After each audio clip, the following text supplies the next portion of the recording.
Você nunca pensou sobre isso, mas existe uma vergonha dentro de você que pode nunca ter sido sua. Te ensinaram a ter vergonha do que você é, não do que você fez, do que você é, do seu desejo, da sua raiva, da sua ambição, de quem você é. Chamaram isso de pecado, chamaram isso de imoralidade, chamaram isso de o inimigo que mora dentro de você. E você passou anos, talvez décadas, tentando matar esse inimigo, tentando ser outra pessoa. Nietzsche vem com o martelo e diz: você não estava combatendo o inimigo, estava combatendo a sua vida. Hoje a gente mergulha no capítulo 5 do Crepúsculo dos Ídolos, Moral como Antinatureza. Esse é o capítulo mais visceral do livro, porque não fala de filósofos antigos, não fala de conceitos abstratos, fala de você, do que você sente, do que você deseja, do que você foi ensinado a reprimir e de como isso foi chamado de pecado antes de você ter idade para questionar. Nietzsche começa com uma observação que parece simples, mas que muda tudo. Toda paixão, todo instinto passa por duas fases. Fase 1, a fase crua, a paixão em estado bruto, sem consciência, sem direção. Ela arrasta, ela destrói, ela domina a pessoa. Não a pessoa domina ela. Essa é a fase 1. Fase 2, a fase espiritual. A mesma paixão, com o tempo, com a consciência, se transforma, não desaparece, não é eliminada, é elevada, vira força criativa, vira arte, vira amor. Pensa em Kurt Cobain, do Nirvana. Uma raiva dentro dele que não tinha nome. Uma dor que não cabia em lugar nenhum. Uma sensibilidade tão extrema que machucava só de existir. O mundo queria enquadrar. A moral queria silenciar. O mercado queria domesticar. Kurt não reprimiu, transformou. A dor crua virou o álbum Nevermind. A raiva bruta virou a música Smell Like Teen Spirit. O instinto na fase crua, elevado na fase espiritual. Agora pensa no oposto. A pessoa que foi ensinada que sentir raiva é errado, que sentir desejo é pecado, reprimiu, sufocou, enterrou vivo, até explodir de um jeito muito pior do que se tivesse vivido o ciclo natural. Isso é muito humano. Pode acontecer com qualquer um. O que devemos fazer não é reprimir, nem fingir que não aconteceu. É tentar lapidar. Esses tempos eu mesmo vivi isso. Estava editando um dos vídeos, travado num problema técnico bobo. Pedi ajuda para uma inteligência artificial. Não estava conseguindo resolver. E me irritei com a máquina, mas saiu sem lapidar. Não transformei nada daquela raiva. Só descarreguei. Fase crua, sem fase espiritual nenhuma. E olha que sou eu aqui, no vídeo, te explicando isso. A igreja entrou exatamente no meio desse ciclo. Viu a fase crua, o que a igreja chama de desejo da carne. Entrou em pânico e cortou, sem esperar a fase espiritual, sem esperar a transformação. Irônico, não? A instituição que se diz guardiã do espiritual cortou exatamente a fase espiritual, sem confiar que aquilo tinha um destino esplêndido. E Nietzsche fecha com uma frase que não dá para ignorar. Atacar as paixões pela raiz significa atacar a vida pela raiz. A prática da igreja é hostil à vida. Mas Nietzsche faz uma distinção que quase ninguém percebe. Os meios radicais, a mutilação, a erradicação dos instintos, são indispensáveis, ou seja, necessários apenas para os degenerados, para os fracos de vontade, para quem não tem força interna e precisa de uma regra externa para não se destruir. O forte não precisa matar o instinto. O forte integra, o forte transforma, o forte usa a energia do instinto a seu favor. O fraco não consegue. Então ele cria uma lei, uma religião, regrinhas para amarrar o que não consegue controlar sozinho. E aí vem a parte mais explosiva. Essa lei que foi criada pelos fracos foi imposta para todo mundo, como se todos fossem degenerados. E tem mais, quem cria a regra mais rígida é quem menos consegue controlar o próprio instinto. A lei não nasceu da força, nasceu do medo de si mesmo. Você já viu isso acontecer? O líder religioso que pregava pureza, virtude e moral para milhares e foi flagrado em desvios que ele mesmo condenava do púlpito. O político moralista que discursava contra o aborto, contra as drogas, contra a traição e foi pego exatamente nisso. Isso sem contar os que desviaram dinheiro público pregando honestidade. A regrinha não nasceu da força, nasceu do medo de si mesmo. Quem mais grita contra o pecado é quem mais sente o pecado.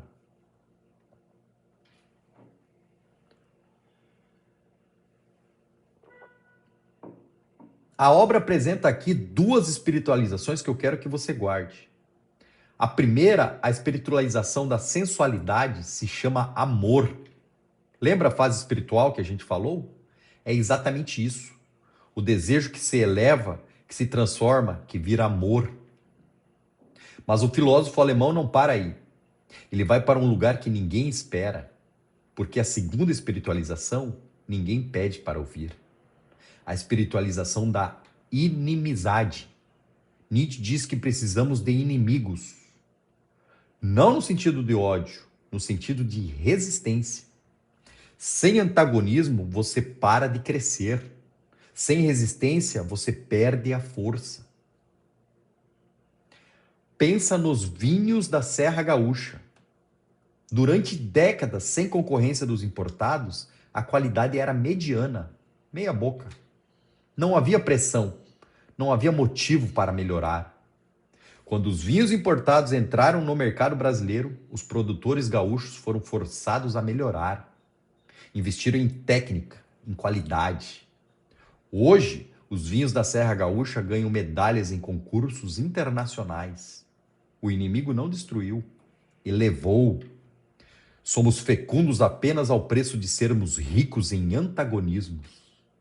Bonito, não? A igreja nunca entendeu isso.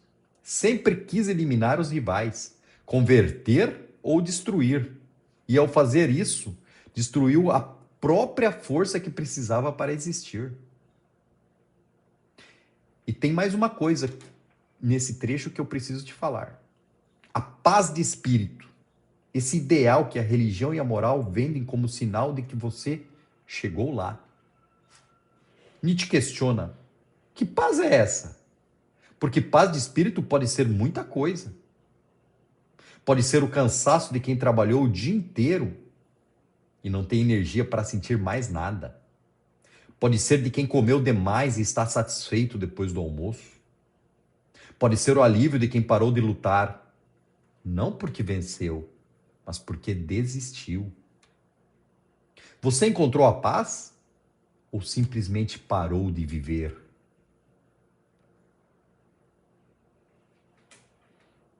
Veja bem, existem dois tipos de moral. A moral natural, que afirma a vida, que trabalha com os instintos, que diz sim. E a moral antinatural, que condena a vida, que combate os instintos, que diz não. E Nietzsche é direto. Quase toda a moral ensinada até hoje é antinatural. Como ela funciona? Pega um instinto real, genuíno, saudável e coloca em cima um não deves. Você conhece esses não deves? Eles têm nome. A igreja colocou um nome em cada um deles: gula, luxúria, ira, preguiça, avareza, inveja, soberba. Os 7 pecados capitais.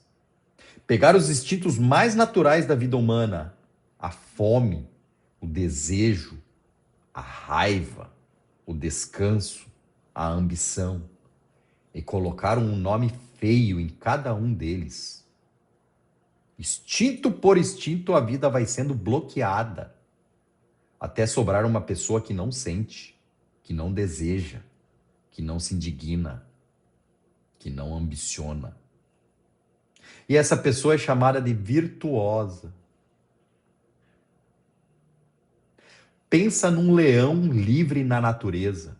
Ele é o rei da selva justamente porque expande. Vive o instinto dele em estado puro. Agora imagina o mesmo leão numa jaula, no zoológico, anos ali dentro. Você já deve ter visto isso. Chega um momento em que você pode abrir a jaula e o leão nem sai mais. Não porque ele está satisfeito, porque o instinto dele foi morto de tanto ser contido. E aí Nietzsche fecha com uma frase que eu preciso que você escute com atenção. A vida acaba onde o reino de Deus começa.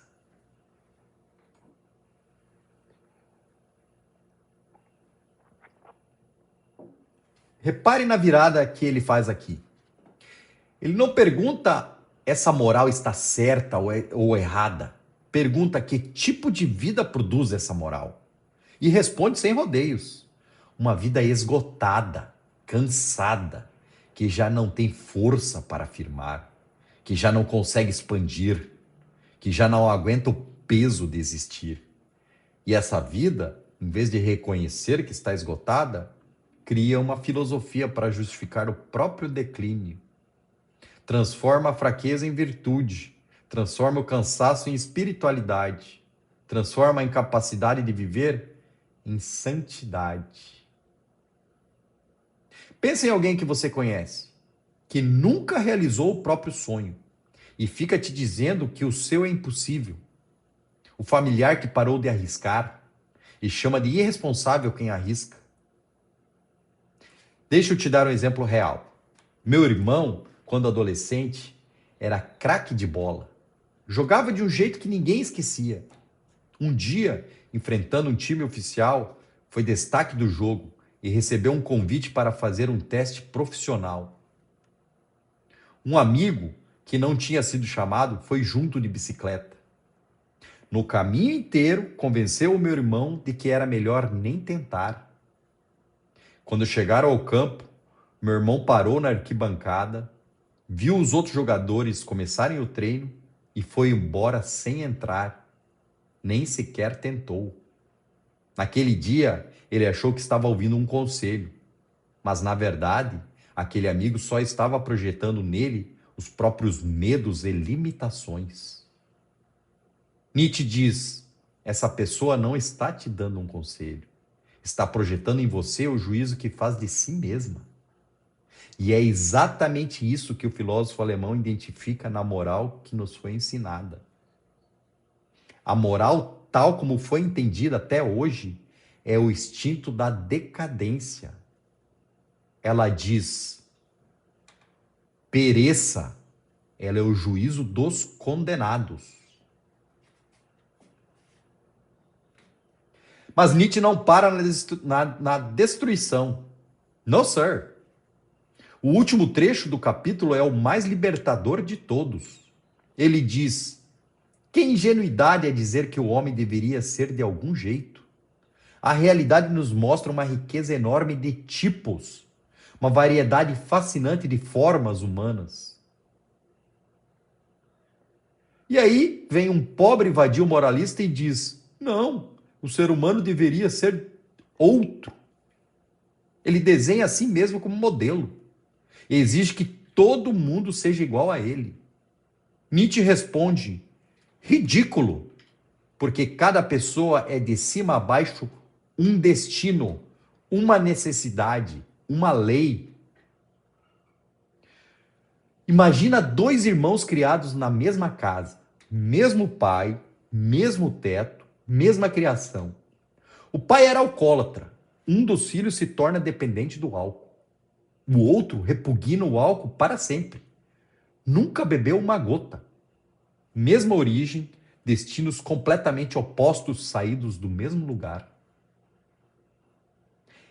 E aí vem a pergunta que Nietzsche coloca. Esse resultado foi escolha de algum dos dois? Não, não foi uma escolha. Foi uma necessidade. Uma cadeia de causas que começou muito antes de qualquer um dos dois nascer. E aqui está a libertação real. Se você é o resultado de uma cadeia de causas que começou muito antes de você nascer, se seus instintos, sua força, sua fraqueza chegaram antes de qualquer escolha, então a vergonha que você carrega do que você é não é sua. Nunca foi.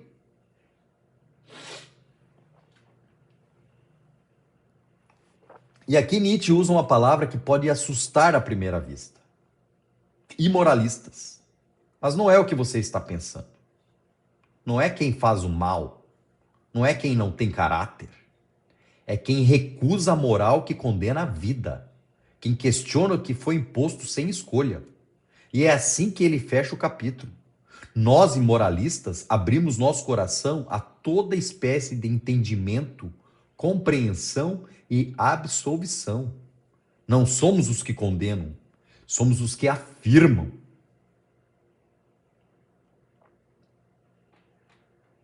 Esse vídeo foi pesado, mas no bom sentido. Pensa no instinto que você tem, num desejo, numa raiva, numa parte sua que você aprendeu a esconder.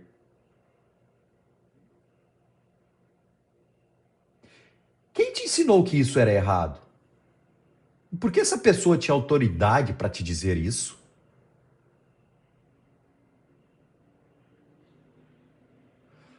Fica com essa pergunta. Te vejo na próxima.